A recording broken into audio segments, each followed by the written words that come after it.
সকালে একটা দাদু এসে এই জাল দুটো দিয়ে বলছে এদের মন ফেটে গেছে।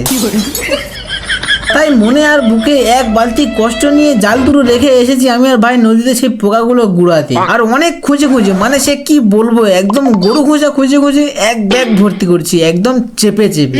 তারপর দুই ভাই মিলে ব্যাগটার 3টে কান ধরে টেনে টেনে নিয়ে যাচ্ছি ঘরের দিকে। আর ঘরে এসে দেখি ওয়েদারটা কেমন একটা ব্ল্যাক ব্ল্যাক হয়ে যাচ্ছে। তাই আমি এসেছি ঘাস কাটতে। এটা অন্য এক ধরনের ঘাস, আগে যে ঘাসটাকে প্রোভাইড করেছিলাম তার থেকেও এক্সট্রা লেভেলের প্রোটিন আছে। হয়তো তোমরা আমার কথা বিশ্বাস করবে না, কিন্তু এই ঘাসে এত প্রোটিন আছে যে প্রোটিনেও নেই।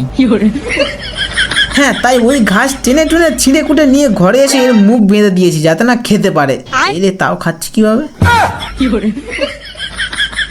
গাইস। তারপর ঘরে এসে আমি আমার পায়ে একটা লকেট বাঁধছি।